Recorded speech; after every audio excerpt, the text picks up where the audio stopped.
It is a time of the year to reflect.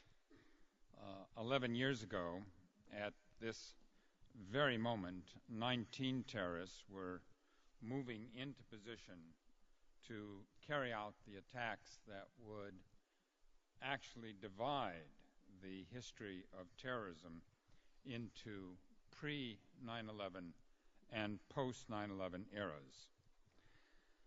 But there was an earlier marker, almost exactly 40 years ago, when on September 5th, terror struck at the Munich Olympics. The Munich Attack was not the first or the bloodiest terrorist attack to that date, but it had enormous impact, especially in Israel and in the United States. It came on the heels of the Lod Airport massacre, where 3 Japanese terrorists, allies of the Popular Front for the Liberation of Palestine, attacked arriving passengers on a TWA flight, many of whom turned out to be Christian pilgrims from Puerto Rico, killing 26, wounding 80. It wasn't simply the scale of the bloodshed that attracted attention, but the international complexity of the event. How was it, people asked, that Japanese terrorists came to Israel to kill Puerto Ricans on behalf of Palestinians? Together, the Lod Airport and Munich incidents galvanized worldwide concern about terrorism. The Munich incident led Israel to initiate a global campaign to eliminate those responsible for its planning. It led the U.S. government to create something called the Cabinet Committee to Combat Terrorism, the first formal organizational response to the threat. As it turned out, this set the course for my own career, although I didn't know it at the time. After a number of military assignments in Latin America and Southeast Asia, I had joined the RAND Corporation in early 1972 and had written a memorandum suggesting that the problem of terrorism was likely to become increasingly international, and could affect the United States and its allies in a variety of ways. We therefore had to move beyond these denunciations and pay more attention to serious analysis. The memo went to the graveyard of all memos in Washington, and nothing had happened until after the creation of the Cabinet Committee, when someone stumbled across it, read it, and I was asked to initiate a research effort. So what do these 40 years tell us about terrorism? For one thing, they tell us that there will be surprises. It had required little prescience on my part in 1972 to write the original memorandum. There already had been terrorist hijackings, kidnappings of diplomats, a growing number of terrorist bombings in the early 1970s. One only had to take a few small steps beyond the headlines to see where things were going. But suppose in 1972 I had been cursed with the powers of a Cassandra and had predicted that in the decades to come, terrorists would set off massive truck bombs, destroying American embassies in Lebanon, Kuwait, Nairobi, Dar es Salaam, that terrorists would detonate truck bombs in the heart of London's and New York's financial districts. Suppose in 1972 I had said that terrorists would blow up subways and commuter trains, killing hundreds in Madrid, London, Mumbai, Moscow. Suppose in 1972 I had said that terrorists would disperse nerve gas in Tokyo subways, sending 5,500 people to hospitals. Suppose in 1972 I had said that heavily armed terrorists would paralyze Mumbai, a city of 20 million people, for nearly 3 days. Suppose in 1972 I said that terrorists would hijack 4 airliners and crash them into New York skyscrapers and the Pentagon. Suppose I had said that in response to terrorist attacks, the United States would bomb Libya, an Iranian facility, Iraq, Sudan, declare war on terror, invade Afghanistan, and kill terrorist commanders with missiles fired from remotely piloted drones. With these, in fact, accurate predictions, I would have been banished to write movie scripts in Hollywood. What changes have we seen? In terrorist tactics, very little. Bombings still account for the vast majority of terrorist tactics. The biggest innovation that we have seen is suicide bombings. These became a routine feature of terrorism in the 1980s. Hostage-taking in the form of hijackings, kidnappings, barricade hostage incidents, which accounted for about 20% of all terrorist incidents in the 1970s, declined as security increased and as governments became more resistant to meeting the demands of terrorists holding hostages and willing to attempt daring rescues. The terrorist arsenal has changed little over the past 40 years. The weapons carried by the Mumbai attackers were essentially those of World War II infantrymen. The basic explosives of technology, the basic chemistry of explosives has not changed. There have been incremental improvements in detonating methods. Terrorists are determined to build smaller, harder to detect devices that can be smuggled aboard airliners. Some groups, like Hamas and Hezbollah, with state support, have acquired large quantities of rockets and missiles. Perhaps the most important addition to the terrorist arsenal is the Internet. It facilitates terrorist communications, provides a direct link to their constituents, a platform for their propaganda, but of course it's also a useful source of intelligence for the authorities. Al-Qaeda has exploited the Internet in an intensive online marketing campaign to radicalize and recruit homegrown terrorists for do-it-yourself terrorism. But at least in the United States, it hasn't sold a lot of cars. They have created a virtual army that remains virtual. Only a handful have taken action.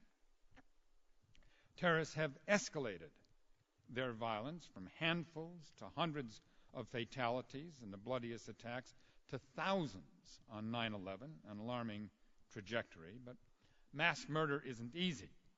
In 40 years of terrorism, there have been only 44 attacks outside of those in Iraq, with 100 or more fatalities. Without weapons of mass destruction or hijacked airliners, the upper boundary of terrorist incidents appears to be in the low hundreds, something terrorists can achieve with a truck bomb or by bringing down an airliner or armed slaughter of civilians.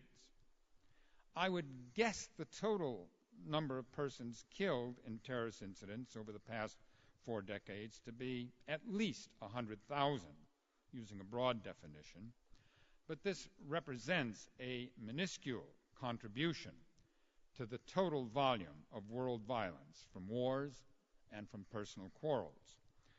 Keep in mind that in the 20th century, more than 230 million people died in the last century's wars. Add several million to that for continuing wars in this century. Terrorists kill approximately 15%, worldwide they kill approximately 15% of the annual homicide rate in the United States. As terrorists seek high body counts, they have moved towards softer targets. Attacking aviation remains a terrorist obsession.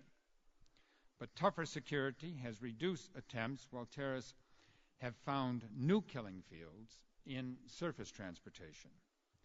Between 9/11 and the beginning of 2012, terrorists carried out 75 attacks on airliners and airports, resulting in 157 deaths. During the same time period, 9/11 to the beginning of 2012, there were 1,900 terrorist attacks on trains and buses, killing more than 3,900 people. There are a lot of things we worry about that terrorists haven't done yet. Terrorists have brought down several civilian aircraft with missiles, but there are few incidents outside war zones, although missiles remain a concern, particularly in the wake of missiles missing from Libya's arsenal after the revolution in that country. Terrorists have not dispersed large quantities of deadly pathogens or deliberately spread contagious diseases. There have been smaller scale incidents involving anthrax and ricin. Terrorists have not held cities hostage with weapons of mass destruction, a feared extrapolation of the hostage incidents we saw in the 1970s. Terrorists have not gone nuclear. Terrorists have not dispersed radioactive material in so-called dirty bombs. Overall, fortunately, most real-life terrorists seem less imaginative than the red teams and evil genius workshops that are convened to contemplate future terrorist scenarios. But some are. A major change has come about in how we view counterterrorism. The original focus in the 1970s was on outlawing terrorist tactics in order to elicit international cooperation against terrorism. We couldn't get an internationally agreed upon definition of terrorism, but we could get agreement that airliners ought not to be hijacked. We could get the world's diplomats to agree that diplomats ought not to be targets of terrorist violence. We could, little by little, in crafting these individual conventions, come up with a corpus of international law that essentially outlawed terrorism. The frame of reference, however, was the individual terrorist incident. We weren't worried about attacking terrorist groups. We were worried primarily about that kind of violence, these tactics, spilling over into domains where we wanted to draw lines. Major terrorist attacks on U.S. targets in the 1980s prompted a policy debate about the use of military force in response to terrorist attacks. Should we or shouldn't we? We did so in the late 1980s and 1990s, but these military strikes were infrequent one-off responses. They were seen as unsatisfactory and ineffective. But beyond bombing, the military could offer no options other than full-scale invasions. We really hadn't developed the military instruments. But dissatisfaction brought about other legal measures aimed at terrorist support structures and financing. And in doing so, the frame of reference was shifting from defining the terrorist incident to attacking the terrorist enterprise. 9/11 completed the evolution. The congressional legislation after 9/11 authorized the continuing use of military force against al-Qaeda and the Taliban. Authorized military force, a continuing campaign. Combating terrorism became the war on terror, putting the U.S. closer to the Israeli position, although both countries still used the courts whenever possible. And there was a great deal of misunderstanding about this term, war. Certainly, it did not represent the sum or even the primary focus of U.S. efforts. In fact, our greatest success in the last decade has been a consequence of the unprecedented unanimity of focus and cooperation among the intelligence services and law enforcement organizations worldwide that has been translated into uncovering terrorist plots and supporting special operations. In sum, terrorism has gone far beyond what was envisioned in 1972, 40 years ago, but far short of the imagined worst-case scenarios. Terrorist violence has escalated, but it remains a tiny fraction of the world volume of violence. Terrorists, however, have choreographed this violence to achieve tactical successes and create widespread alarm. But nowhere have terrorists been able to transform these tactical successes to achieve their own stated long-range goals. And in that sense, terrorism is still a strategic failure. But terrorists have succeeded in two important ways. First, terrorists have demonstrated that small groups with a limited capacity for violence can compel governments to divert vast resources to security. The equation is unequal here. One bomber on one plane.